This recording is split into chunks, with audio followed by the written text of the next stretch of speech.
ഇപ്പോൾ ഹമാസിനെ തീവ്രവാദ സംഘടനയായി പല രാജ്യങ്ങളും പ്രഖ്യാപിച്ചിട്ടുണ്ട്. പല യൂറോപ്യൻ രാജ്യങ്ങളും അമേരിക്ക ഉൾപ്പെടെയുള്ള രാജ്യങ്ങളും പ്രഖ്യാപിച്ചിട്ടുണ്ട്. പക്ഷേ ഇസ്രായേൽ ഒരു കൂട്ടക്കൊല നടത്തുന്നു, ഒരു ജെനിസൈഡ് നടത്തുന്നു എന്ന് യൂറോപ്യൻ രാജ്യങ്ങൾ പറയുമ്പോൾ അതിനെ പൊക്കി പിടിക്കുകയും, എന്നാൽ ഹമാസ് തീവ്രവാദ സംഘടനയാണെന്ന് ഇവർ പറയുമ്പോൾ അതിനെ തഴയുകയും ചെയ്യുന്ന ഒരു സാഹചര്യമുണ്ട്. അതെന്തുകൊണ്ടായിരിക്കും? ഹമാസ് ഒരു തീവ്രവാദ സംഘടനയാണോ അല്ലയോ ഇത് തീരുമാനിക്കേണ്ടത് അവരുടെ പ്രവൃത്തികൾ വിലയിരുത്തിയിട്ടാണ്. ഓക്കെ, പക്ഷെ നമ്മുടെ നാട്ടിൽ നമ്മൾ കാണുന്ന കാഴ്ച എന്ന് പറഞ്ഞാൽ ഇതൊരു സ്വാതന്ത്ര്യ സമര പോരാട്ടമാണെന്ന് ആദ്യമേ അങ്ങ് പ്രഖ്യാപിക്കുകയാണ്. അപ്പോൾ അങ്ങനെ ഒരു നറേറ്റീവ് ബിൽഡ് ചെയ്ത് കഴിഞ്ഞാൽ പിന്നെ അതിൻ്റെ പിന്നിൽ നിൽക്കുന്ന ആളുകളെ വിശുദ്ധരാക്കാതെ നിവൃത്തിയില്ല.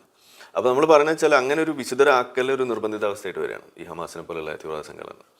അപ്പോൾ അവിടെയാണ് നമ്മൾ പറയുന്നത് ഇത് സത്യത്തിൽ ഈ ടെറർ നടത്തുന്ന ആളുകൾക്ക് അതൊരു ഒരു ഒരു പ്രചോദനമായിട്ട് മാറുന്നു. അവിടെയാണ് നമ്മൾ ഒരു വശത്ത് നിന്നുകൊണ്ട് ഇത് അങ്ങനെയല്ല എന്ന് ഒരു നറേറ്റീവും കൂടി, അല്ലെങ്കിൽ അങ്ങനെയല്ല എന്ന വസ്തുത കൂടി ഇവിടെ എത്തിക്കാൻ വേണ്ടിയിട്ട് നമ്മൾ ഇത് തീവ്രവാദ സംഘടനയാണെന്ന് ആവർത്തിച്ച് പറയേണ്ടി വരുന്നത്.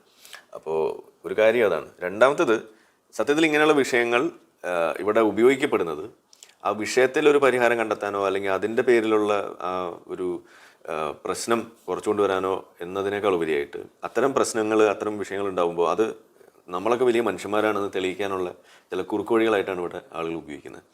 ഉടനെ അവർക്ക് മനുഷ്യ സ്നേഹമാണ് ഒഴുകും, അങ്ങനെയുള്ള പല കാര്യങ്ങൾ.